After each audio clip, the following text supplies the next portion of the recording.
नमक का दारोगा। जब नमक का नया विभाग बना और ईश्वर प्रदत्त वस्तु के व्यवहार करने का निषेध हो गया तो लोग चोरी छिपे इसका व्यापार करने लगे। अनेक प्रकार के छल प्रपंचों का सूत्रपात हुआ।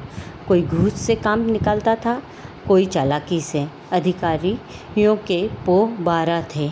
पटवारीगिरी का सर्वसम्मानित पद छोड़ छोड़कर लोग इस विभाग की बरकदाजी करते थे। यानी हर व्यक्ति चाहता था कि वह इस पद पर उसे काम मिल जाए। इसके दारोगा पद के लिए तो वकीलों का भी जी ललचाता था। यह वह समय था जब अंग्रेजी शिक्षा और ईसाई मत को लोग एक ही वस्तु समझते थे। फारसी का प्राबल्य था। प्रेम की कथाएं और श्रृंगार रस के काव्य पढ़कर फारसीदा लोग सर्वोच्च पदों पर नियुक्त हो जाया करते थे।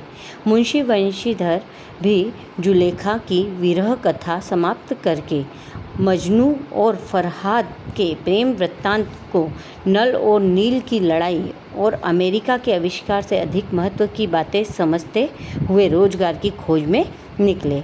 उनके पिता एक अनुभवी पुरुष थे। समझाने लगे, बेटा घर की दुर्दशा देख रहे हो, ऋण के बोझ से दबे हुए हैं। लड़कियां हैं, वह घास फूस की तरह बढ़ती चली जाती हैं। यहाँ पर बातों ही बातों में लड़कियों के लिए करारा व्यंग किया गया है। यानी लड़कियाँ बहुत जल्दी बड़ी हो जाती हैं। मैं कगारे पर का वृक्ष हो रहा हूँ, न मालूम कब गिर पड़ूँ। कहने का तात्पर्य है मैं वृद्ध हूँ, बूढ़ा हूँ और मैं कब तक हूँ यह कह नहीं सकता। अब तुम ही घर के मालिक मुख्तार हो। मुख्तार किसे कहा जाता है? जो कि कलेक्टर में वकील से कम दर्जे का वकील होता है, वह कहलाता है मुख्तार। नौकरी में ओहदे की ओर ध्यान मत देना, यह तो पीर का मज़ार है। निगाह चढ़ावे और चादर पर रखनी चाहिए। ऐसा काम ढूंढना जहाँ कुछ ऊपरी आय हो। मासिक वेतन तो पूर्णमासी का चांद है। यहाँ पर जगह जगह व्यंग किए गए हैं। पूर्णमासी का चांद क्यों कहा गया है? क्योंकि 15 दिन में पूर्णमासी का चांद दिखता है, बढ़ता है तो नज़र आता है, और 15 दिन में घटता है तो वह हमें अदृश्य हो जाता है, दिखाई नहीं देता। जो एक दिन दिखाई देता है और घटते घटते लुप्त हो जाता है। ऊपरी आय बहता हुआ स्रोत है जिससे सदैव प्यास बुझती है। वेतन मनुष्य देता है, इसी से उसमें वृद्धि नहीं होती। ऊपरी आमदनी ईश्वर देता है, इसी से उसकी बरकत होती है। तुम स्वयं विद्वान हो, तुम्हें क्या समझाऊं? इस विषय में विवेक की बड़ी आवश्यकता है। मनुष्य को देखो, उसकी आवश्यकता को देखो और अवसर को देखो, उसके उपरांत जो उचित समझो करो।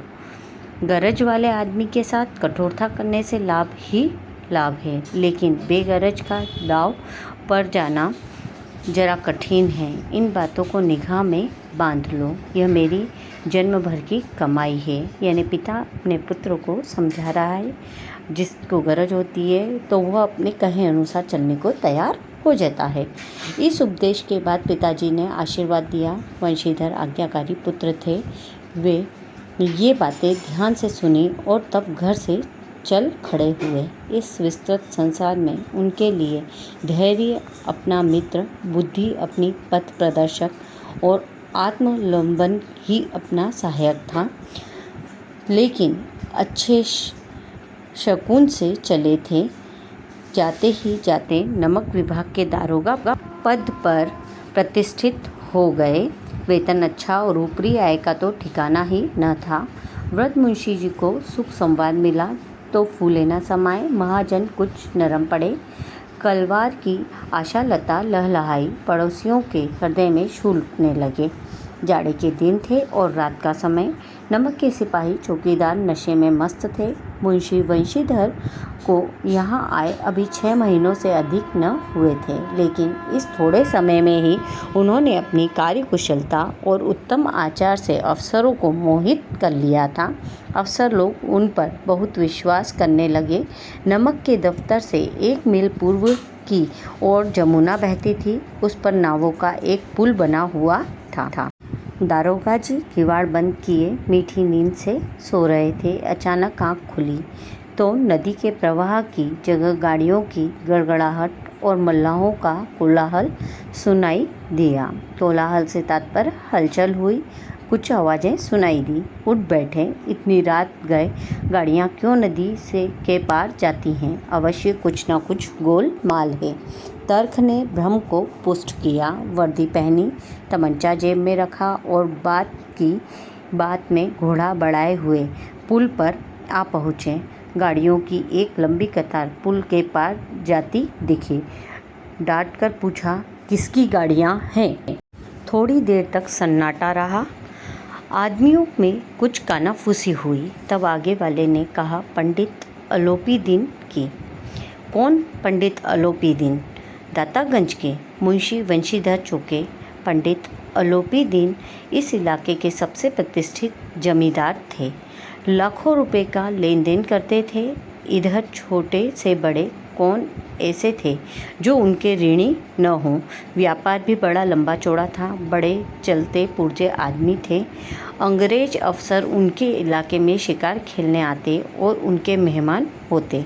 12 मास सदा व्रत चलता रहता था। कहने का तात्पर्य है वो पूरे 12 महीने अपने द्वारा अन्न बाँटा करते थे। मुंशी ने पूछा, गाड़ियाँ कहाँ जाएंगी? उत्तर मिला, कानपुर। लेकिन इस प्रश्न पर कि इनमें क्या है, सन्नाटा छा गया। दारोगा साहब का संदेह और भी बढ़ा। कुछ देर तक उत्तर की बाट देखकर वह जोर से बोले, क्या तुम सब गूंगे हो गए हो? बाट मतलब इंतजार। हम पूछते हैं इनमें क्या लदा है। जब इस बार भी कोई उत्तर न मिला तो उन्होंने घोड़े को एक गाड़ी से मिलाकर बोरे को टटोला। भ्रम दूर हो गया। यह नमक के ढेले थे। पंडित अलोपीदीन अपने सजीले रथ पर सवार, कुछ सोते कुछ जागते चले आते थे। अचानक कई गाड़ीवानों ने घबराए हुए आकर जगाया और बोले, महाराज, दारोगा ने गाड़ियाँ रोक दी है और घाट पर खड़े आपको बुलाते हैं। पंडित अलोपीदीन का लक्ष्मी जी पर अखंड विश्वास था। वह कहा करते थे कि संसार का तो कहना ही क्या, स्वर्ग में भी लक्ष्मी का ही राज्य है। उनका यह कहना यथार्थ ही था। न्याय और नीति सब लक्ष्मी के ही खिलौने हैं। इन्हें वह जैसे चाहती है नचाती है। लेटे ही लेटे गर्व से बोले, चलो हम आते हैं। यह कहकर पंडित जी ने बड़ी निश्चितता से पान के बीड़े लगाकर खाए। फिर लिहाफ ओढ़े हुए दारोगा के पास आकर बोले, बाबूजी आशीर्वाद कहिए, हमसे ऐसा कौन सा अपराध हुआ है कि गाड़ियाँ रोक दी गईं? हम ब्राह्मण पर तो आपकी कृपा दृष्टि रखनी चाहिए। वंशीधर रुखाई से बोले, सरकारी हुक्म। पंडित अलोपीदीन ने हंसकर कहा, हम सरकारी हुक्म को नहीं जानते और न सरकार को। हमारे सरकार तो आप ही हैं। हमारा और आपका तो घर का मामला है। हम कभी आपसे बाहर हो सकते हैं? आपने व्यर्थ का कष्ट उठाया। यह हो नहीं सकता कि इधर से जाएं और इस घाट के देवता को भेंट न चढ़ावें। मैं तो आपकी सेवा में स्वयं ही आ रहा था। वंशीधर पर ऐश्वर्य की मोहिनी वंशी का कुछ प्रभाव न पड़ा। ईमानदारी की नई उमंग थी। कड़क कर बोले, हम उन नमक हरामों में नहीं जो कोड़ियों पर अपना ईमान बेचते फिरते हैं। आप इस समय हिरासत में हैं। आपका कायदे के अनुसार चालान होगा। बस मुझे अधिक बातों की फुर्सत नहीं है। जमादार बदलू सिंह, तुम इन्हें हिरासत में ले चलो, मैं हुक्म देता हूँ। पंडित अलोपीदीन स्तंभित हो गए। गाड़ीवानों में हलचल मच गई। पंडित जी के जीवन में कदाचित यह पहला ही अवसर था कि पंडित जी को यह ऐसी कठोर बातें सुननी पड़ी। बदलू सिंह आगे बढ़ा, किंतु रोब के मारे यह साहस न हुआ कि उनका हाथ पकड़ सके। पंडित जी ने धर्म को धन का ऐसा निरादर करते कभी न देखा था। विचार किया, यह अभी उद्दंड लड़का है, माया मोह के जाल में अभी नहीं पड़ा, अल्हड़ है, झिझकता है। बहुत दीन भाव से बोले, बाबू साहब ऐसा न कीजिए, हम मिट जाएंगे, इज्जत धूल में मिल जाएगी। हमारा अपमान करने से आपके हाथ क्या आएगा? हम किसी तरह आपसे बाहर थोड़े ही हैं। वंशीधर ने कठोर स्वर में कहा, हम ऐसी बातें नहीं सुनना चाहते। अलोपीदीन ने जिस सहारे को चट्टान समझ रखा था वह पैरों के नीचे से खिसकता हुआ मालूम हुआ। स्वाभिमान और धन ऐश्वर्य को कड़ी चोट लगी, किंतु अभी तक धन की सांख्यिक शक्ति का पूरा भरोसा था। अपने मुख्तार से बोले, लाला जी, 1000 के नोट बाबू साहब को भेंट करो। आप इस समय भूखे सिंह हो रहे हैं। वंशीधर ने गर्म होकर कहा, 1000 नहीं, 1,00,000 भी मुझे सच्चे मार्ग से नहीं हटा सकते हैं। धर्म की इस बुद्धिहीन दृढ़ता और देव दुर्लभ त्याग पर मन बहुत झुंझलाया। अब दोनों शक्तियों में संग्राम होने लगा। धन ने उछल उछल कर आक्रमण करने शुरू किए। 1 से 5, 5 से 10, 10 से 15 और 15 से 20,000 तक नौबत पहुंची, किंतु धर्म अलौकिक वीरता के साथ इस बहुसंख्यक सेना के सम्मुख अकेला पर्वत की भांति अटल अविचलित खड़ा था। अलोपीदीन निराश होकर बोले, अब इससे अधिक मेरा साहस नहीं, आगे आपको अधिकार है। वंशीधर ने अपने जमादार को ललकारा। बद्दू सिंह मन में दारोगा जी को गालियां देता हुआ पंडित अलोपीदीन की ओर बढ़ा। पंडित घबराकर 2-3 कदम पीछे हट गए। अत्यंत दीनता से बोले, बाबू साहब, ईश्वर के लिए मुझ पर दया कीजिए। मैं 25,000 पर निपटारा करने को तैयार हूँ। असंभव बात है। 30,000 पर किसी तरह भी संभव नहीं। क्या 40,000 पर भी नहीं? 40,000 नहीं, 40 लाख पर भी असंभव है। बदलू सिंह, इस आदमी को अभी हिरासत में ले लो। अब मैं एक शब्द भी नहीं सुनना चाहता। धर्म ने धन को पैरों तले कुचल डाला। कहने का तात्पर्य है, वंशीधर ने सत्य का साथ नहीं छोड़ा।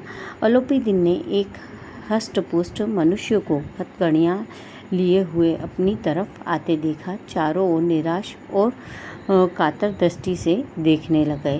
कातर दृष्टि यानी दुखी होकर देख रहे थे। इसके बाद एकाएक मूर्छित होकर गिर पड़े। दुनिया सोती थी पर दुनिया की जीभ जागती थी। सवेरे देखिए तो बालक वृद्ध सबके मुंह से यही बात सुनाई देती थी। जिसे देखिए वही पंडित जी के इस व्यवहार पर टीका टिप्पणी कर रहा था। निंदा की बौछारें हो रही थीं, मानो संसार से अब पापी का पाप कट गया।